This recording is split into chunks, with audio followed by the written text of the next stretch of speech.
Last week, a U.S. senator went on multiple major shows, online, on TV, the works, in which the main issue she talked about was the ongoing crisis, the humanitarian crisis in Gaza.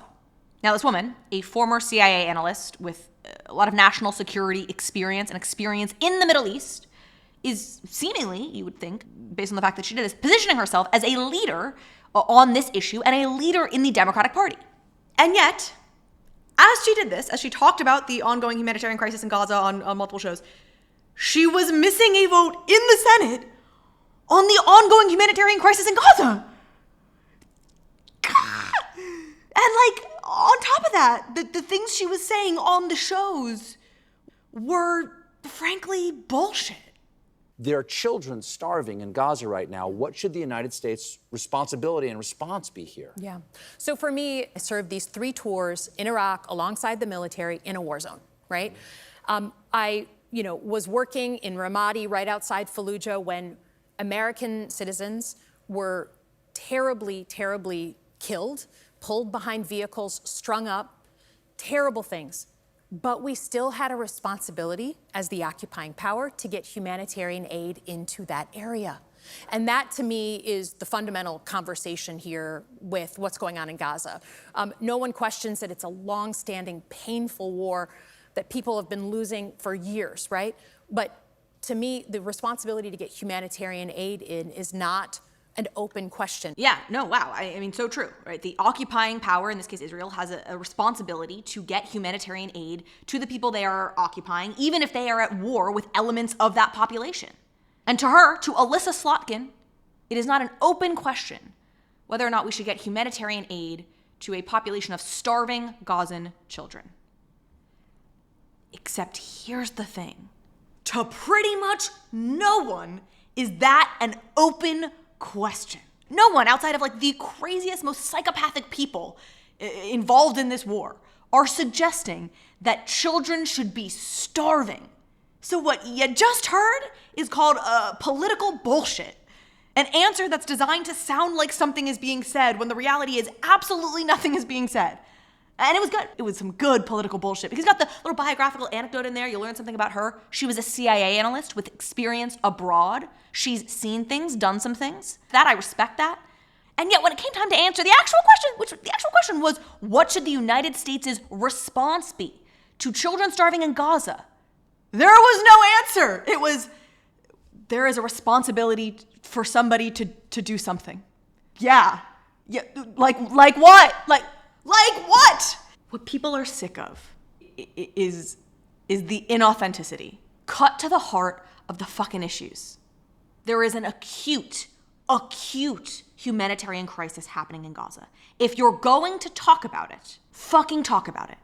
You can say Israel has the right to defend itself. You can say Israel has a right to exist. But don't act like the question that's up for debate is whether or not humanitarian aid should be allowed into Gaza. That's not the question. The question is, who the fuck is keeping the humanitarian aid from reaching the babies in Gaza? And what are you going to do about it? And this is what we are talking about today. My name is Carly Riley. I look at what powerful people are saying and I ask, what and why and how and all the things, what? Anyway, I do this twice a week, Mondays and Thursdays. If you would like to join me while I do that, would love to have you subscribe to the channel or comment below or share this video if you get some value out of it. And with that, look, I wish I could tell you that the only non-answer that Elissa Slotkin gave to the question of the problem in Gaza was that humanitarian aid needs to be allowed in, but it wasn't. It wasn't. Again, the moral leadership we need, the leadership in general we need in this moment is somebody who will come out and explain why humanitarian aid isn't getting to Gaza and what is the plan to make that change in the future. Any thoughts, Elissa? What I was working on this morning. A group of Jewish rabbis and Muslim community leaders came together with a proposal that we are working on just getting, if we can't get other aid in, at least get baby formula and nutritional supplements for children in. For the first time in the past week, I had a rabbi and a Muslim leader come to me and say, we want to do something together. We will pay for all of it. We'll buy all the formula, baby formula, and all the clean water. Please, can we just green light that aid always getting in? Okay, look, I don't want to be cynical. I don't want to be the most cynical person in the world, but are you fucking kidding me? You've got a rabbi and an imam in Michigan coming together to ship baby formula to Gaza, and that's the fucking plan you have as a senator? Look, that's lovely.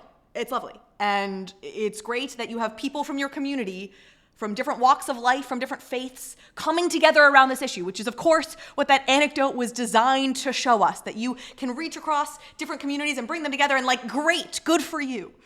But you know, as well as I know, that's not a fucking answer to this problem. Look, there isn't a shortage of baby formula in the world. It's not some rare earth mineral that we have unique access to in Michigan, and the challenge is how do we get it from Michigan to Gaza. This is a distribution problem, a man-made distribution problem in Gaza. Again, the open question is not, do we let the babies starve? It's why, in a world full of baby formula, in a region, a Middle East, that is no doubt full of baby formula, why isn't the baby formula getting to the fucking babies?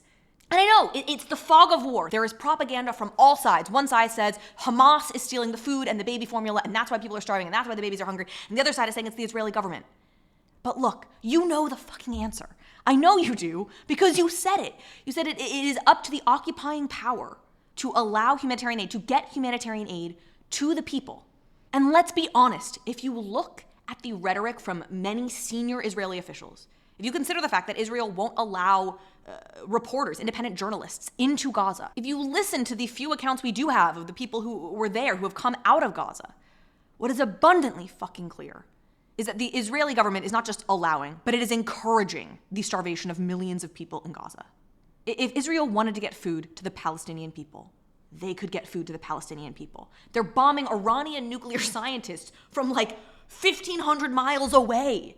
They could get food to this starving populace, but they're not. So a folksy anecdote about shipping baby formula from Michigan is just so woefully inadequate. It is so woefully not up to the task at hand. It's staggering. And it's like the thing that is so crazy about this, that feels so crazy about this, is she's bringing this up. She is putting herself forth, seemingly, as a leader on this issue by going on multiple shows to talk about this issue.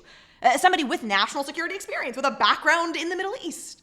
She would be well-positioned, frankly, to take some sort of moral leadership on this, or actual leadership on this, with the levers that she does have as a U.S. senator. And I know she's open to this. I know she thinks that Israel is a problem, because she said publicly in one of these interviews last week, when pressed on it, that she would be open to considering no longer sending offensive weapons to Israel. Would you stop any offensive aid to Israel? That certainly, to me, would be a place to look. A place to look is not sending offensive weapons to Israel as a way for the United States to put leverage on our tremendous ally and partner to say, hey, you can't commit war crimes. Even in war, there are rules of engagement, and you can't break them. And conveniently, for Elissa Slotkin, her fellow Senator Bernie Sanders, right around the time that she was giving this interview, put a resolution on the Senate floor that said just this. It said, hey, we will restrict the next tranche. We won't sell the next tranche of offensive weapons to Israel as a way to exert leverage over them to get them to stop war criming the Palestinian people. So what did Elissa Slotkin vote on that resolution? Oh, she didn't! She fucking didn't vote! She missed it. She missed the vote because she was in New York on The Late Show with Stephen Colbert talking about the humanitarian crisis in Gaza and the rabbi and the imam shipping the baby formula from Michigan. And look, she did come out later and put out a statement saying she would have voted. She would have voted yes on the resolution. She would have voted to restrict offensive weapons going to Israel, which is just the epitome of too little too late. And look, Bernie Sanders' resolution wasn't going to pass with or without Elissa Slotkin's vote. So you could argue that that is as vacuous as the anecdotes she's sharing on Colbert.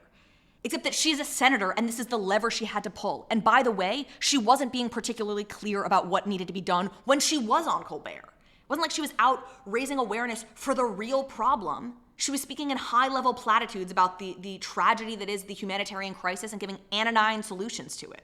And what makes us all feel worse, if I may say, and again, I'm picking on this one woman, which I'm sorry, but she has put herself out there, is she seems not only to want to be a bit of a leader on this issue, but a leader in the Democratic Party. She's clearly putting herself forward as the new generation of leadership of the Democrats. She talks about the need for young leadership, for alpha energy in the Democratic Party. You say the Democrats out there have to get to what you call alpha energy. Yeah. What do you mean by alpha energy? Do you mean like macho, or just No. Because people who have alpha energy, like Bernie's got alpha energy and AOC's got alpha energy. I think you've got some alpha energy, but I mean, I don't know. We'll see. We'll see how you answer this question. I think it's about leadership.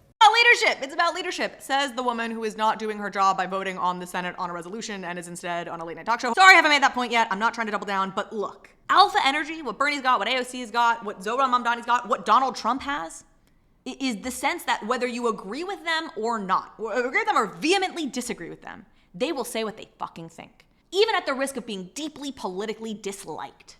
That is alpha energy. It is the sense that they are not focus grouped.